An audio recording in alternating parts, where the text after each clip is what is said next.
Welcome into the Hard Count presented by Culver's. Happy draft day to all those who celebrate. It is Thursday, April 24th, 2025. Last one on the face of the planet. A lot to jump into here during the month of April in the world of college football. We got head coach of Miami, Mario Cristobal, joining the show at the end of today's program. But the transfer portal is showing no mercy. Let's go from telling you the latest entries and interactions. Let's just call our shot, dude. Let's start there. We got a lot to unpack. Let's start with some transfer portal predictions to get this draft day Thursday started the right way. Make sure you are subscribed. College football, nothing but all year long. Appreciate y'all in advance for that. Trevor Pena. Now, Trevor spells his name with a B. So, I mean, if you got a B in your name for no good reason, I mean, it must stand for baller. The B is silent in that sense. But Trevor Pena, I think he's going to go to Miami. Now, I don't have a ton of intel to back this up, but the way that I'm looking at this, Trevor Pena visited Penn State. Penn State was in a good spot. Trevor Pena, though, is still going to take some visits. And Trevor Pena is from the northeast part of the United States. He's already done the northeast thing by going to Syracuse. If I'm him, I say I saw what Xavier Restrepo did in that offense under Shannon Dawson. I see him leave to the league. I know what I did last year at Cuse. I'm going to go ball in Coral Gables and catch the pass from Carson Beck. I mean, lowest amount of question marks you would think if you're Trevor Pena for an offense, and in terms of what your role would be, that would make a lot of sense to me. So Penn State wouldn't surprise me if he ended up there. That was where I sat on Tuesday, of him being an Nittany Lion. I don't know if lock's the word, but pretty close to it. Now with him taking more visits, Miami being one of those visits, I'll go ahead and call my shot for him to end up in the 305. Staying in the wide receiver position. Keelan Marion. Absolute dog from BYU. He's going to have a couple of visits here lined up. There's some smoke for him with Miami as well. But, I like him at Tennessee, man. And the verdict's very much so out on where he could end up at. But I think if you see what Tennessee's offense has been, when they have a true explosive weapon on the perimeter, whether it be Hyatt, whether it be Cedric Tillman when he was healthy, Keelan Marion can thrive in that offense. Now you got a guy, Joey Aguilar, push the ball deep a little bit for you. Keelan Marion, a guy who's first-team All-American, unanimous as a return specialist. The fit there, to me, would make a ton of sense. Also worth noting, Keelan Marion from Atlanta, SEC country, maybe wants to play ball in the SEC. Would make sense to me, so we'll call our shot. Keelan Marion ends up in Knox, Vegas. Should also give this massive disclaimer. These are predictions. All right, so these things could change the drop of a hat. I'm not operating with a ton of intel here.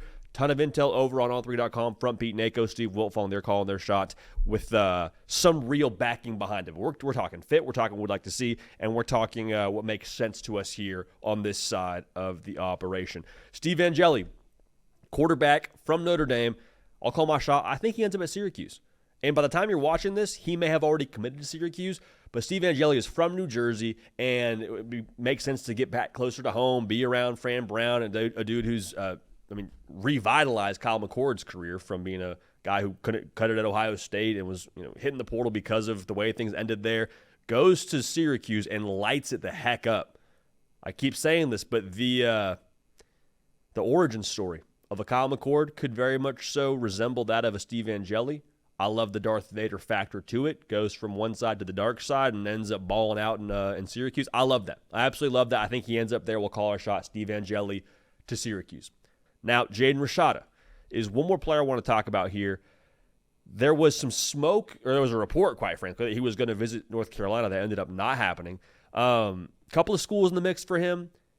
I'm going to call my shot and say Fresno State lands his services. Now, the reason why I feel this way, Jaden Rashada has bounced around a little bit. It's been very well documented. Was at Arizona State, was committed to Florida early on in his career before he got to college football. Went to Georgia for a period of time. If I'm him, I just want to get back close to home. I want to get back around family, back around my friends. I want to get back to the fundamentals, if you will, before I got to playing college football. So if I'm him, go to Fresno State, new staff out there, fresh start for him. Go be around, the people that some familiarity, home cooking. I would love that for him. So Jaden Rashada to Fresno State, to me, is the prediction that I'm going to go ahead and call as we sit here right now on this wonderful Thursday morning. So those are our transfer portal predictions. Let me know your thoughts, and we will, of course, keep a pulse on this thing as we move forward. Now, one prediction we don't have to make right now, because it's already happened, is Joey Aguilar in Tennessee. That happened throughout the course of this week. The Nico Iamaleava saga finally came to a bit of a stopping point as we sit here right now. We'll see what happens as we move forward. And, college football, anything's possible. But Joey Aguilar to Tennessee, if you're a Tennessee fan, there was the initial rush of excitement. There was the emotional, relief, I think, to some extent of, okay, we got a portal quarterback. We got someone with experience. I think the honeymoon phase, not that it's wearing off, but you are sort of shifting your perspective now. Because at one point, you're like, great, now we have a chance to get back at Nico if we're a Tennessee fan. That's probably how you felt. We're taking a guy that couldn't play at UCLA because Nico went to UCLA, so we're going to go win with him at Tennessee. Well, that's great when you have that whole that thought around getting back at your ex, but at some point in time, it doesn't become about your ex anymore. At some point in time, you have to move forward yourself with what you're doing in your own circumstances. So the question is, how does it work? Can it work? How would it look if it works? I think if you're Tennessee, it's all about addressing I think there's a look in the mirror moment, I think, here, if you're Tennessee. Because what you had last year with Nico, Tennessee fans said it loud and clear. Defense-driven, run game-driven, all those things. And they weren't wrong. They weren't wrong in the slightest. But if you want to stay with that formula, the defense has to stay at a top 5 level. That's asking a lot. Dylan Sampson was a phenomenal part of what you did offensively last year, a massive part of it. I mean, I trust Deshaun Bishop as much as the next guy, but that's a lot of production left by Dylan Sampson. So can you keep that same formula? And how confident do you feel you can keep that same formula? With a quarterback now in Joey Aguilar, should he win the job, that missed all of spring practice, and an offense that goes NASCAR fast. That's asking a lot. So the thing that I would say is if you want to elevate Joey Aguilar, or you have the same expectations of making the college football playoff, which I think are one and the same, I think you have to decide you want to make some lifestyle changes. All right? We all know how this is. You get into a new relationship, and you say, okay, was I the problem? And if I was, what changes do I have to make in myself? And with those changes, what does that look like? Okay, and those changes for Tennessee, I think, is you got to have better skill players. Now, you may feel already internally that Chris Brazzell's going to elevate. You brought back Mike Matthews. He gets another year. You love your freshman receivers. I'm all here for that. I keep saying this, man. I think you got to spend some money here. I think you got to go get him some weapons. If you want to live a different lifestyle, you got to do different things. And for Tennessee, they have been at their best when they have absolute mavens on the perimeter, right? When you got Jalen Hyatt winning the Blitnikoff, you got Brew McCoy and Cedric Tillman and the tight end game, like you got all these pieces working for you. That's when the Tennessee offense was really humming. Should also be noted, it was really humming behind a quarterback with some experience, a Hendon Hooker. Like Joe Milton had experience, but not really the same, starting solid experience that Joey Aguilar's walking in with. Now, Joey Aguilar comes from the Sun Belt, and Joe Milton came from the Big Ten at Michigan, and then a little bit of time in the SEC, obviously being the quarterback at Tennessee before Hendon Hooker took over. But you hear the point I'm making. I think Joey Aguilar's experience was probably a massive part as to why you brought him in. Make sure you have everything around him to where you don't get to October, early November, and say, man, if only we had some guys for him to throw the football to. If only we had guys that could separate on the outside. Like, blame Nico as much as you want to. Adding in Joey Aguilar doesn't get more wide receivers open one-on-one. It doesn't. So I would expect Tennessee to be pretty active here in the portal at the receiver position. I'll say this. I would be shocked if Tennessee finishes this portal cycle without a wide receiver. That's all I'll say. Because I think the reason for Tennessee being active in this sense is they care, man. They care a lot. Like, I think Tennessee is very aware that they probably have to do more at the wide receiver position here going forward. And I think that's something they're going to go ahead and do because they have now some extra NIL funding. Not that money was a problem for them, but if you're paying Joey Aguilar 7 figures less than what Nico would have made, that frees you up to go shop a little bit here. So we'll see what that looks like. We'll see how many and all that when it comes to the receiver position. But the bottom line here is go fix the problems from last year, which was wide receivers getting separation. Do that via the portal, and then go and help Joey Aguilar here get all the way activated when it comes time for fall camp. Kato and I were talking before the show. He made a great point. He's like, I'd love to check out VolQuest, the message board for our Tennessee on 3 site, and just see multiple threads around Joey Aguilar talking about how much time he spent with Joey Halsey. Joey Aguilar talking about how much time he spent with Josh Heupel. Joey Aguilar sleeps on Josh Heupel's couch all summer long to get all the way dialed into this playbook, all the way dialed into the system. Because if he can do that, he knows how to play college football. At the SEC level, not just yet, But it's still, I think, a very similar game to where you can expect him to pick it up and be able to make this thing hum. The run game has to be there. Defense has to be there. But if you want to expect college football playoff entry and beyond, you got to make sure you have the right pieces around him. And that starts, to me, in this transfer portal cycle, finishing out the rest of this week. So make sure you're locked in here at On 3. All the coverage for you around the portal and otherwise. Appreciate y'all in advance for that. Now, we did this for Oklahoma on our last show. I want to do it right now for Alabama. It's a funny time of the year where we've just finished spring football. We're finishing up spring football for a lot of places, and we are sort of starting a new year, but at the same time, the last data point we have for all of these teams is last season, is last fall. And Alabama, the perception nationally versus what the reality is, I think there's a pretty good rift there. So we'll unpack that together right now. Before we do that, Alabama fans, make sure you are subscribed right here to the On 3 YouTube channel. If you're a Bama fan and you want to see more content around your Tide, let us know that by subscribing. Put it in the comment section if you want, but subscribing lets us know to get you what you want when it comes to more Bama content. So thank you in advance for that. So this is how I view Alabama here in 2025. I think a lot of people think Alabama is down right now because last year they went 9-3. 9-3 in the Nick Saban era is like, oh my gosh, what happened? Did they lose half their roster? How in the world did Alabama go 9-3? It's kind of like, to me, I think about Bama in this way. Whenever you're like out for a jog and you see someone on the side of the road like taking a knee, you're like, oh my gosh, are they hurt? Are they have an asthma attack? Are they short of breath? Like what happened? They pushed themselves too far, pull a muscle. People think that's Bama right now. In reality, Bama's just on their knee because they're tying their shoe.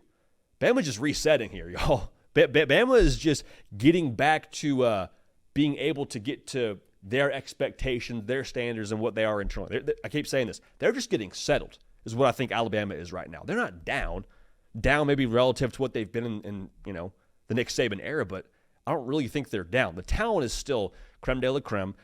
They still, I think, have one of the better staffs in college football. Still have one of the best coaches in college football. Kalen DeBoer, I mean, people forget, 2 years removed from playing for a national championship at Washington? All right, so they're going to be okay. People want to, just in general, we're a very instant gratification kind of society. People want to view the Kalen DeBoer experience at Alabama like it's some Netflix series. Like, oh man, one season, that must be all of it. No, you can't just binge the Kalen DeBoer saga at Alabama. You don't know how it's going to end after one season. It's one season. It's more Apple TV Severance. You wait for one episode to come out, you enjoy it, you see what happens from there. That's the kind of thing that I think we should view Alabama as. Like Alabama under Kalen DeBoer, they're nowhere near a finished product. Nowhere near what they're going to be here in 2 years, 3 years, and beyond. Like Kalen DeBoer, again, he's a good football coach, has proven he's a good recruiter. So you say, JD, that's great, but again, the results are the results, man. Men lie, women lie, numbers don't lie. 9-3, that ain't going to cut it at Bama. I hear you. I totally hear you. But wouldn't it make sense if you're going from one coach in Nick Saban who operates one way and Kalen DeBoer who operates another way, for it to take some time for them to totally get acclimated as a football team, whether it be the evening out of a roster with guys that are going to be there long-term and commit to Kalen DeBoer versus guys that were kind of hanging on because they committed to Saban and wanted to see what DeBoer was about. Like, whenever you switch bosses that have different styles, doesn't it take the office a second to kind of figure out how they're going to do things? Like, one guy's yelling at you whenever you miss an expense report. The other guy's bringing in donuts on Friday. You might do your job differently. It might take a second for everyone to totally figure out what the new normal is. And both are good coaches. It's just a matter of which gets the results that you want.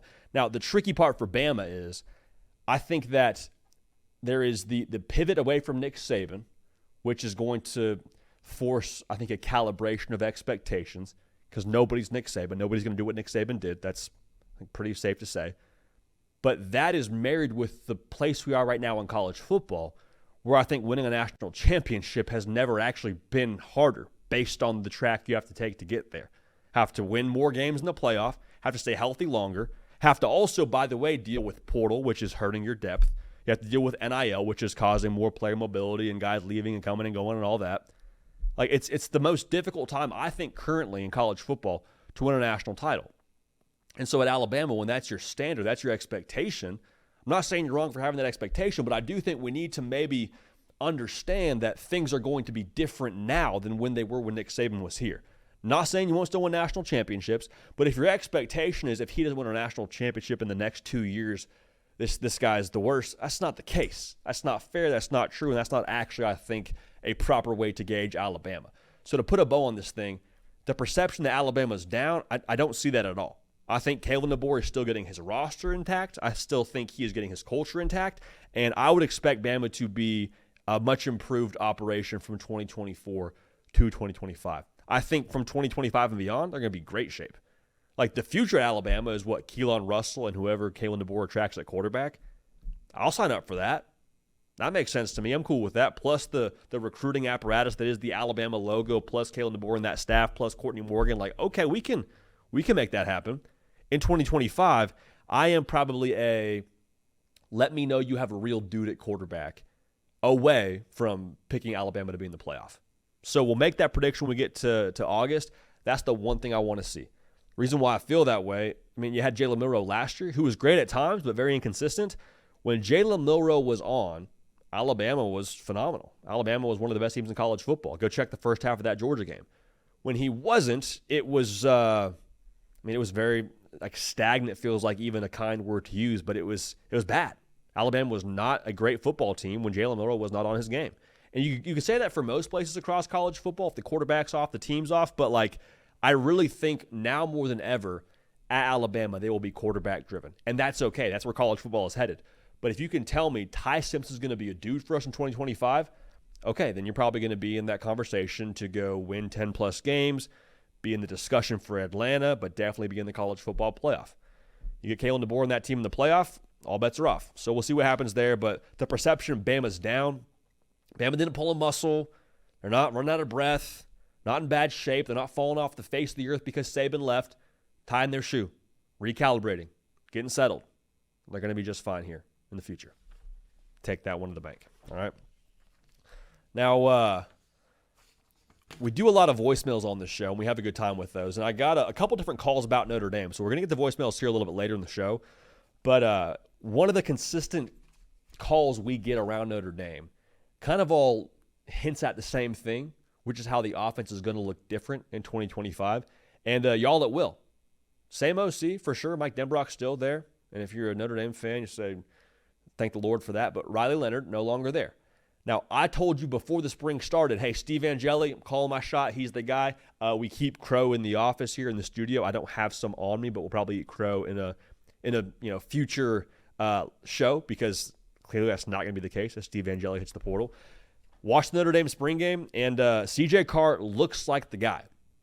And I think with C.J. Carr being your quarterback here in 2025, that to me says that Notre Dame is going to make it a point to be more explosive. Not just score more points, but be more explosive. More passes downfield, let Jaden Greathouse cook more in the slot, more shots down to Pauling from Wisconsin and your Virginia transfer. You got a lot of pieces here where you feel like you need to get them the football to score in bunches and score more quickly. That's what I think you can expect more from Notre Dame. Not saying you abandon the run game, not saying that you totally reinvent your offense, but I think that Notre Dame will be in, I said this before, a lot more like elementary school handball than ping pong. Like ping pong, you're hitting the ball back and forth, waiting for the other person to make a mistake. Play great defense, run the ball, we'll score in the 20s, we'll win the football game. Elementary school handball, you're trying to knock that sucker as far as you possibly can to make them keep pace with you or go, chase it down and try and find a way to stick around with you when it comes to handball. I mean, if you can tell, it was nice at elementary school handball, but that's neither here nor there. The point being, all of this to me points back to Marcus Freeman and his evolution as a CEO in college football. Like, what do great CEOs do? Great CEOs, one, adapt to their employees. Great CEOs have a clear vision, and they're able to anticipate what needs to happen next. They are proactive, not reactive. Okay. Third, they learn from their errors.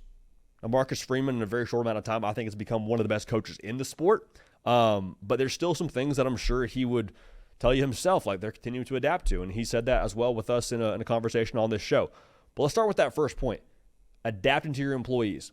C.J. Carr has a whip for an arm. You watch that spring game, made some special throws, a couple throws where you say, okay, that's That's a little bit different than we've seen here in the past in South Bend. That's something that maybe we could let loose a little bit more in 2025.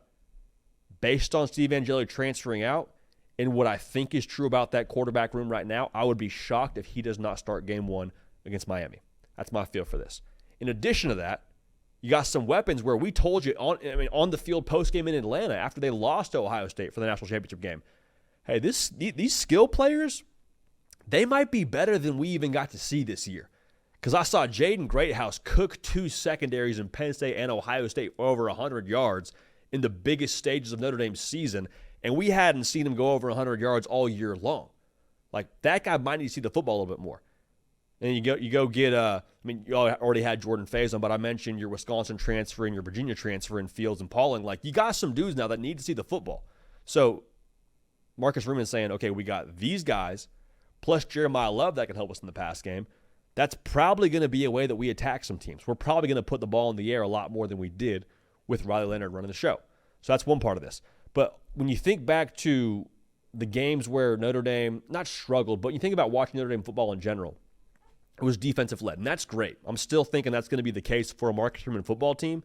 But I think about where Notre Dame, maybe hamstrung is the wrong word to use, but maybe struggled against Ohio State in the title game. They didn't really have success as an offense until they were able to have some more of that vertical presence downfield, which Greathouse did a great job of doing. But I think Marcus Freeman, whether he would tell you this or not, leaves 2024 and says, okay, we got to be able to throw the football downfield. Like, if we want to win a national championship, which is the goal at Notre Dame, we have got to be able to stretch the field. So they go to the portal and get who they get. Greathouse, obviously, we've said his name multiple times throughout this segment. CJ Carr, we've talked about him. Like, that is the next step for Notre Dame. Defense is always going to be there for Marcus Freeman. The way they recruit, the way that he operates, that's always going to be there. But kind of going with these last 2 points I mentioned from learning from your errors and being able to anticipate the future, the error and the anticipation for the future, to me, go hand in hand. The error is not being able to match scores within Ohio State in the biggest game of your college football season. The anticipation is, how can we do that in the future? Because that's what it's going to take. Defense is there. Quarterback, I think you feel good about. But if they can truly stretch the field, like, Notre Dame is going to be in a very, very good shape here for the future. And to bring this whole thing home, like, that's to me what's so impressive about Marcus Freeman. There has never been a season where Notre Dame finishes and then goes on to the next year and they look the same. Like, they're continuing to evolve, to adapt, and to attack whatever that next phase is for them. And typically now, based on how they've done it, they've had a lot of success in that adaptation phase. There's not a lot of, like, clunkiness in that. Now you point to the NIU game and it is what it is, but like, I really believe in the adaptation skills of A1 Marcus Freeman, and that's why I buy so much stock in what Notre Dame's going to look like in 2025. Sure, you lose Riley Leonard. There's no way around that. You lose some key pieces on defense.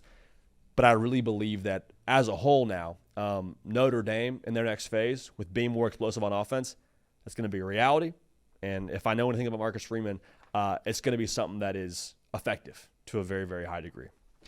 So we'll keep a pulse on that, and we'll obviously continue to keep track of what Notre Dame here is in the future. All right, so let's get to some of these voicemails, man.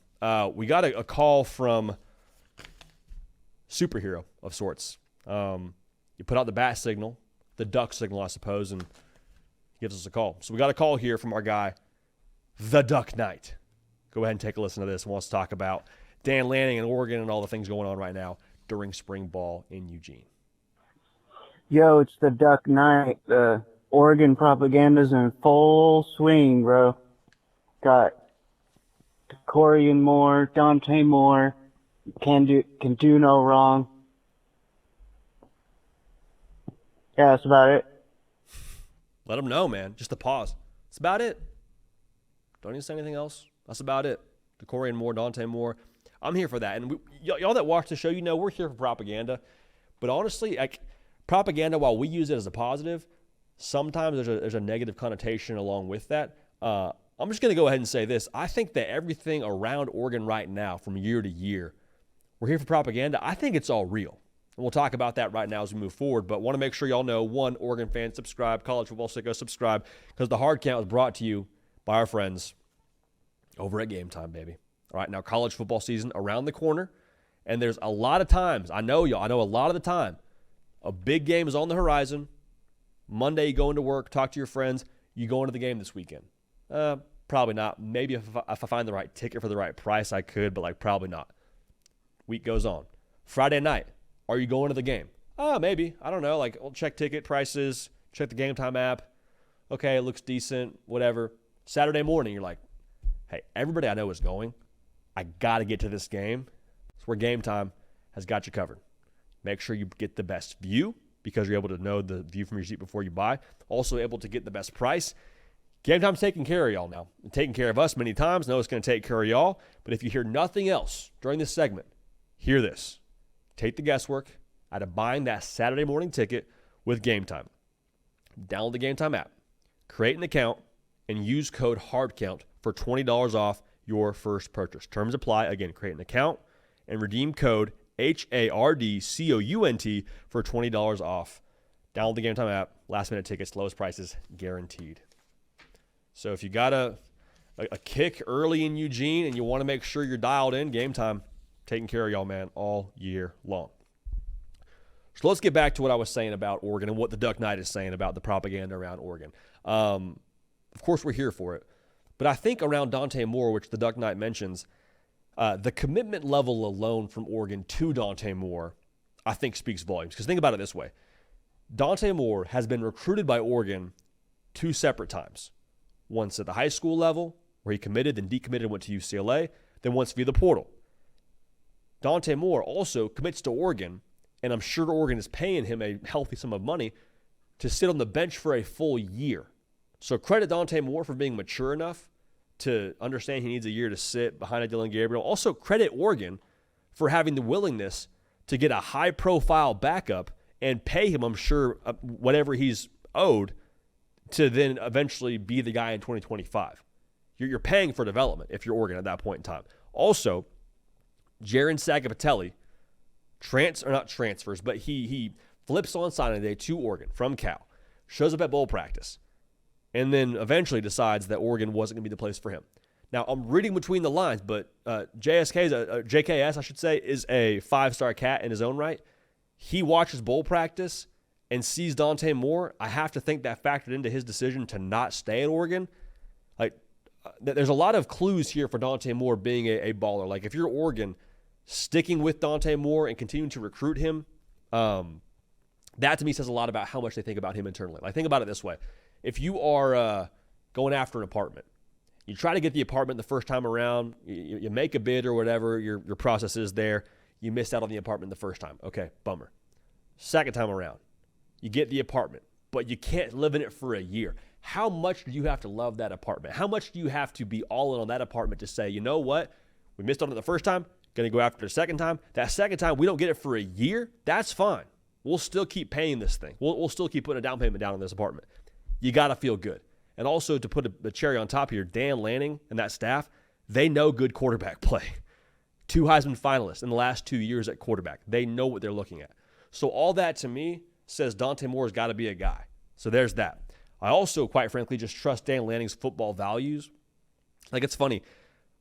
All good college football coaches, different personalities, sure, but aren't they all kind of the same person?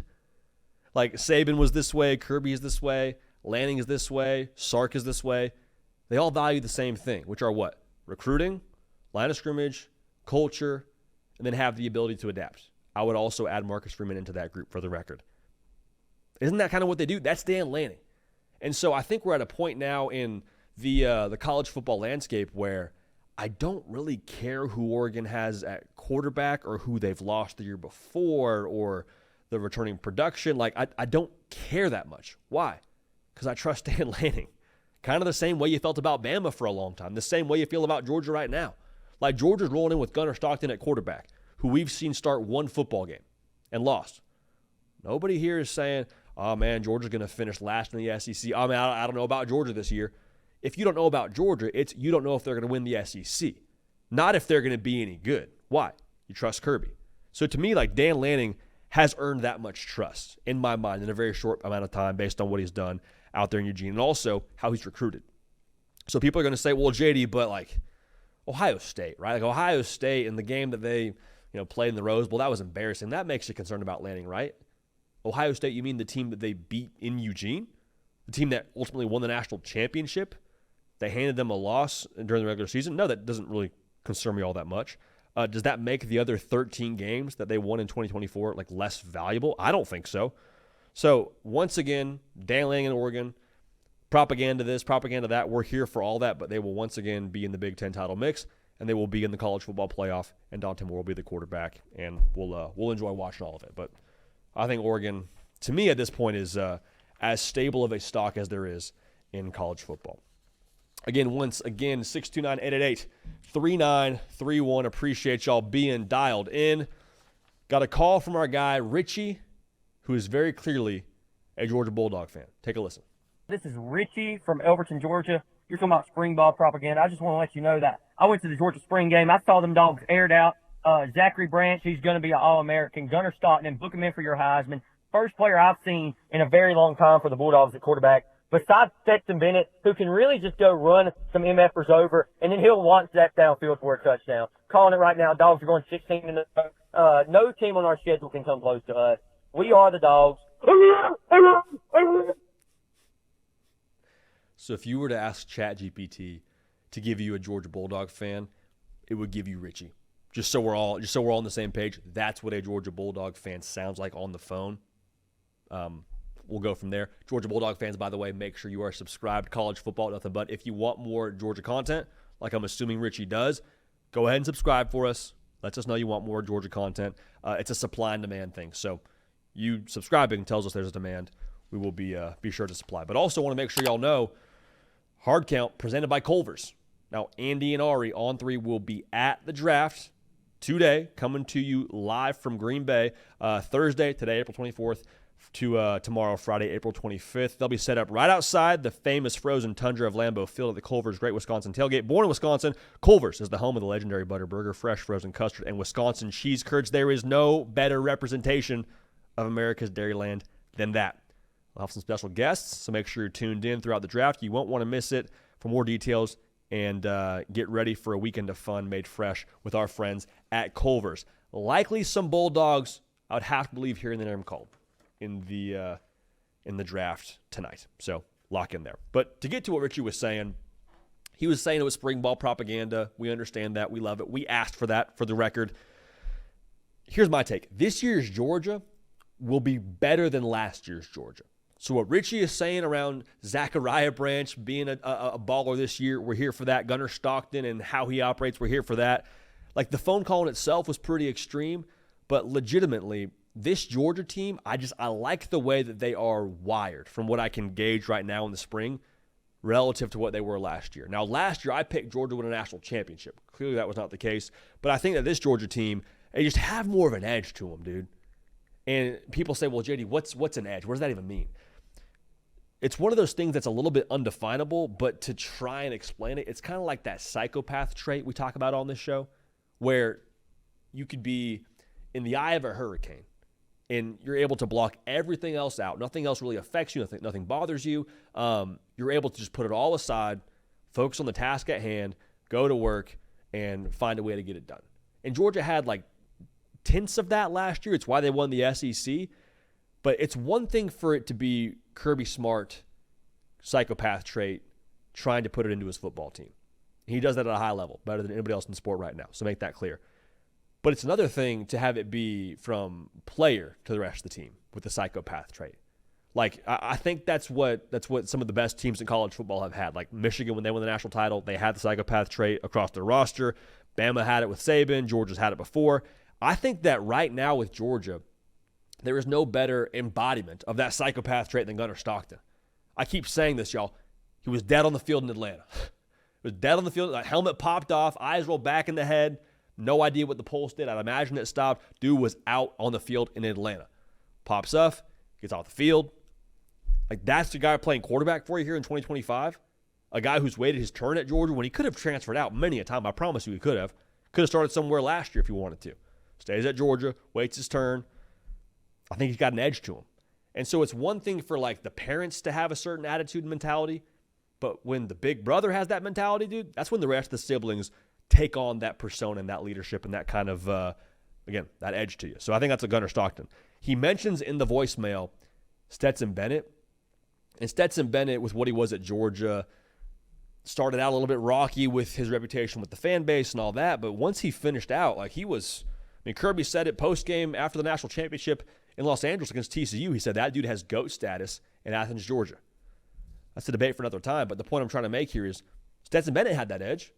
And the defense was incredible in 21. Don't hear me incorrectly. And you still had Brock Bowers, who was a freaking creative player. But I think a lot of that, the reason they won the national championship in 2022, for my money, was because Stetson Bennett had a freaking edge to him. He was a dog. I think everyone else fed around him. So, like, the talent in itself is relative at Georgia. I don't think Georgia will ever show up on a field and just be drastically outmatched. Do some teams have better talent than Georgia year in and year out? I think it's an argument you can make. Like Ohio State last year was super talented. But the edge for Georgia is what's always separated them from the other teams. It's been the differentiating factor. And last year, if we want to be real about this, that was why they lost Notre Dame. Like Georgia, no disrespect to Notre Dame, they were more talented than the Irish. Notre Dame out-Georgia'd them. Notre Dame out-edged them, out-traded them. I think this year, with all of the ingredients they have on this roster that has that chip on their shoulder, I love the way they're built, man. I love the way they're built. You got better at the skill player position for sure, but like Zach Branch, think he has an edge. 5-star guy, hasn't totally lived up to that just yet. I'd imagine by his standards, got an edge. Mike Bobo, a guy who seemingly is always to blame, whether there's bad weather in Atlanta or whether the offense isn't doing what it's supposed to do, probably has an edge. Gunnar Stockton, we talked about him, the edge. All these things, a defense full of guys at Georgia that haven't won their own national championship, as a group at least. So you say, JD, we have an edge. That's cool. Why does that matter? Because of what I just said. When you show up on the field with a team that is equal or maybe a touch greater than talent level than you, that is what wins the game. It's hyperbolic maybe it's cliche, whatever. I think it's true. So for Georgia, man, I think this year they will be better than last year. Does that mean national championship? I don't know, but I will be shocked. I will be absolutely shocked if we sit here a year from now and say, man, Kirby just can't find a way to win a playoff game in the 12-team format. I don't know what it is. I'd be shocked if that were the case. So let me know your thoughts. Again, Georgia fans, make sure you're subscribed. But that edge that Georgia has, I think it's real. I think it changes the game for them here in 2025. They will be better this year than they were last year. Mark my words. Now, to finish this up here, got a Coach Cristobal interview for you here in a matter of moments. But before we do that, y'all know the time of the week. We got to give you a little GM All Access, powered by Teamworks. And this week, man, we're talking LSU's GM, Austin Thomas. And Austin Thomas is a GM from the year 2040, living in the year 2025. That sounds bizarre, but it'll make sense here in a second. GM All Access, powered by Teamworks.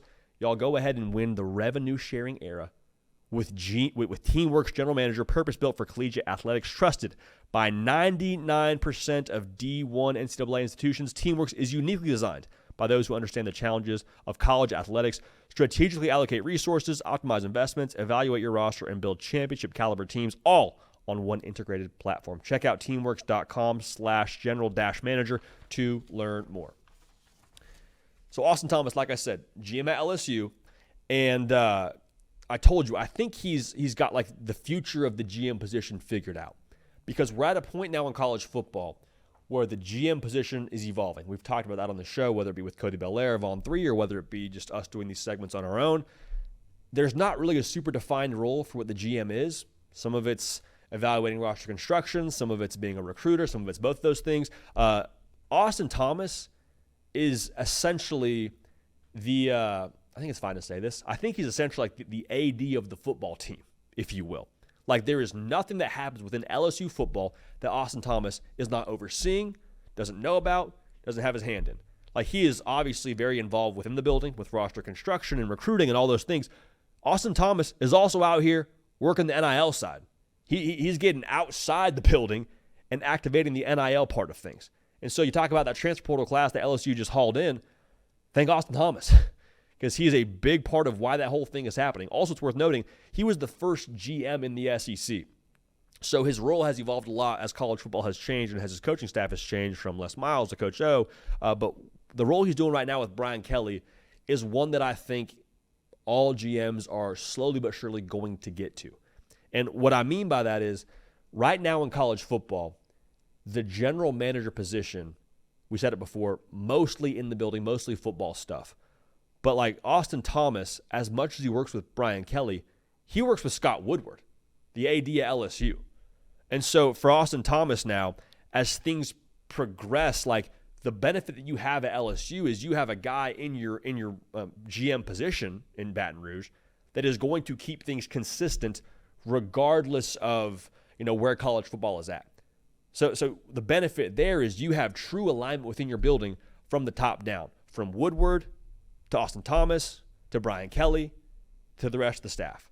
And so the reason why that's impactful is if you are talking about, the future of college football eventually getting to this point, if LSU is living in 2040 right now with how they structure the building, and when they bring on coaches and when they bring on their roster, they're operating from a step ahead from everybody else. And so we talk about the care factor and how that translates to dollars and cents. LSU's in the best position right now structurally to, one, activate that with your GM, overseeing the admin part of your football team. And then also you're able to have a structure to make sure it all goes to the right place.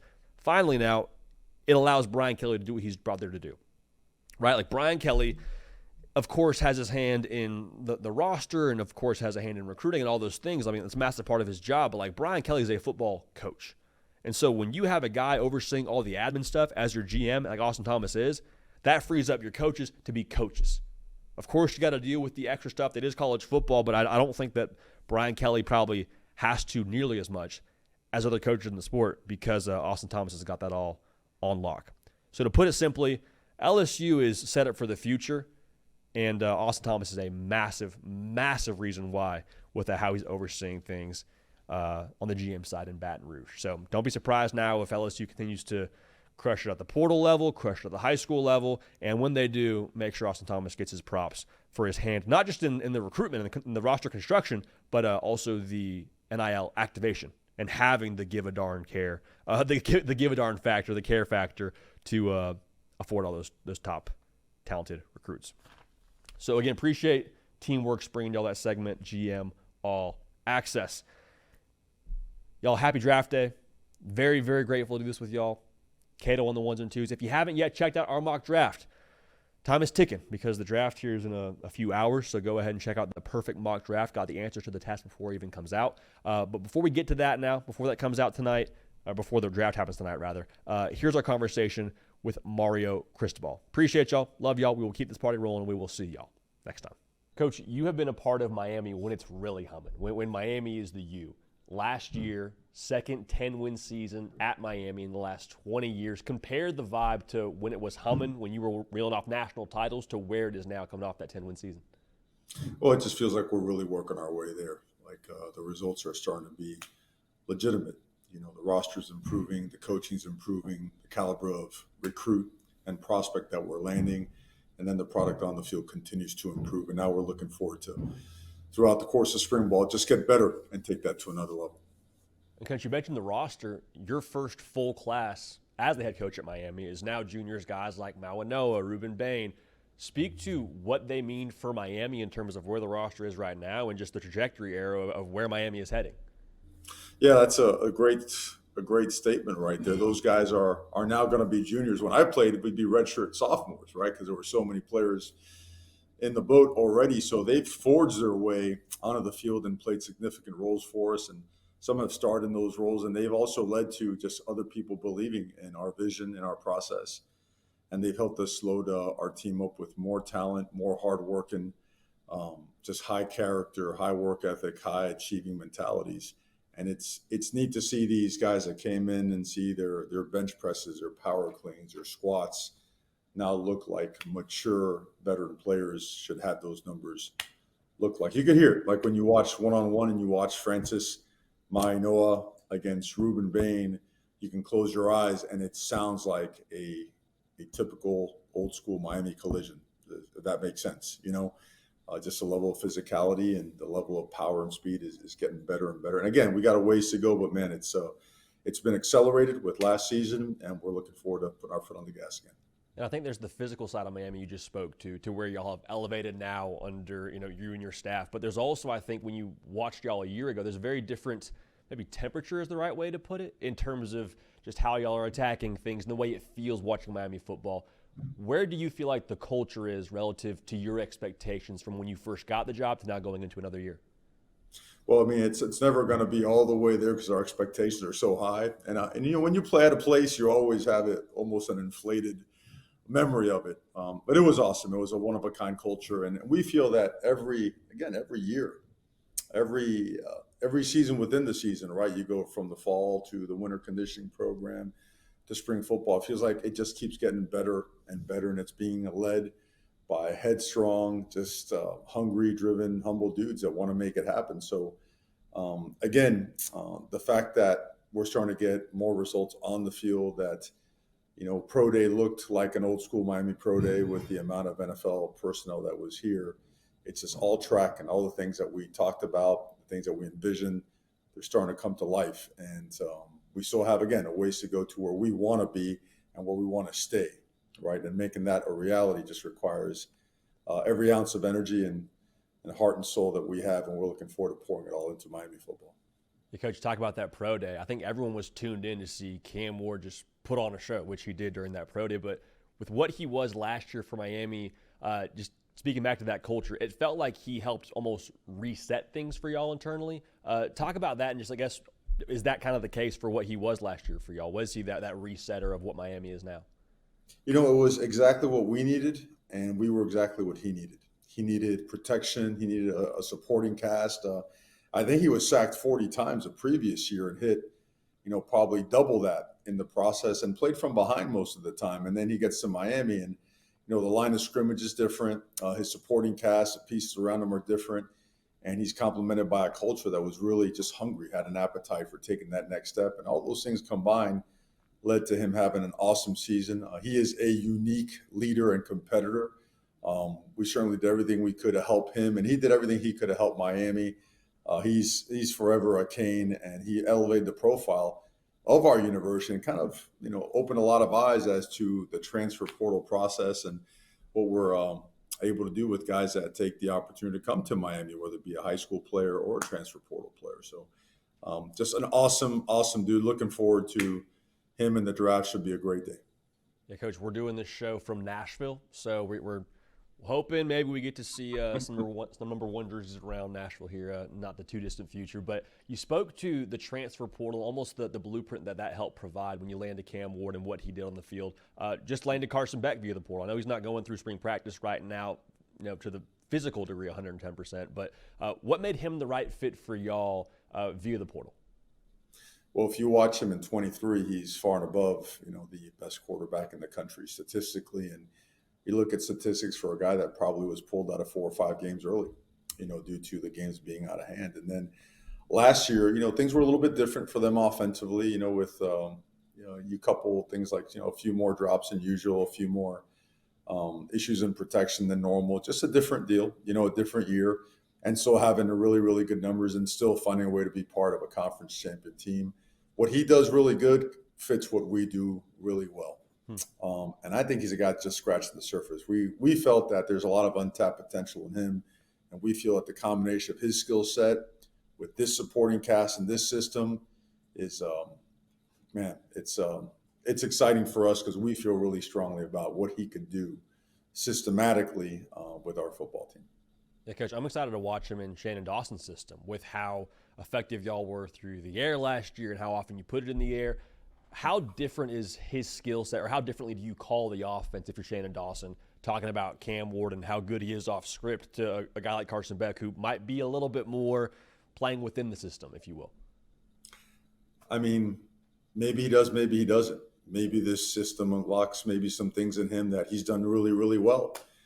He's been through a couple coordinators before, so he's seen things, and he's very familiar with what we do. There's a lot of probably more, and when he was a younger player at Georgia, some of the things that he saw, there are some things that we've done. So he's not a guy that you handcuff, and I don't think he's a guy that you limit. I mean, he's really, really, really smart. And now that he's around the players, now he's already started his throwing and whatnot. He, like his personality is coming out. how smart he is. His ability to lead is going to be tested further, but you already see the natural things come out in him. So I think he's absolutely perfect for what we do. And I think the young quarterback room that we have has also advanced so much and has improved so much that altogether, that quarterback room gives us a lot of optimism, a lot of just legitimate and genuine excitement about what's to come this season. You spoke to the supporting cast that y'all have in house. I mean, we've been very bullish on this show around A1 Malachi Toney and what he brings to the table as a true freshman. I know JoJo Trader's a guy that I know that y'all are excited about. How good is that supporting cast in your mind? And who are some guys that you're excited about, maybe outside those two that I just mentioned? Well, I think they have a lot to prove. We know they're talented, and we've seen what we've seen on the practice field, but it makes no sense for me to come on your show and insult you by bragging about practice reps. Got to get it done in a game. Do we feel confident they could get it done? Absolutely. We see it on a daily basis. And we practice hard. I mean, the practices on Green Tree Field to honor those that came before us here at the University of Miami, they are hard and they are challenging, and that's the way spring is here, even up through today, the last practice before the spring game. And we feel really confident in these guys. We're going to push them. They've come a long way. They got a long ways to go, but is the talent there? Is the mindset there? Is the work ethic there? Absolutely. When the lights come on, let's go find out. Yeah, because we like to brag about y'all's practice reps on this show. We're big into what we call spring propaganda. So the social team puts out a clip of Malachi Toney catching a touchdown pass. We're going to take a lot from Little and break it down. But we appreciate you trying to temper expectations on this side when it comes to practice reps. Yes, sir. But Coach also overhauled the defensive side of the football when it comes to the staff. What was your process in hiring that group? Yeah, Coach Heatherman, to us, number one, had to be a great human being. Had to be a guy that checked all the boxes as being just a great person, great teacher, great mentor. And then you want to see a guy that really plays well with what we have. We recruited this program, this defense, to be a four-down front that really plays aggressive and plays to its strengths. And we felt our strength was the front seven, and we didn't do that last year. We got decimated on the back end. We got exposed, really fell off towards the end and hurt ourselves as a program. So felt that Coach Heatherman really has excellent answers within a system that allows you to play really aggressive and very multiple as well, while maintaining the principles of letting those guys up front eat. Coach, I know we got the spring game still on deck for y'all. I guess by the time this is out, maybe people have seen your spring game, but big one to start the year, Coach. I mean, the national runner-up in Notre Dame coming to y'all's place. So, I mean, a place where you were undefeated last year. Any extra buzz in the air for you guys knowing that's week one? Well, whatever buzz there is, we just turn everything right back to tomorrow's practice, tomorrow's meetings or whatnot. That time will come as we get closer to that moment. And I think, you don't sidestep it. Everybody knows it's a monster opportunity for everyone, both teams. Tremendous amount of respect for Coach Freeman and his program.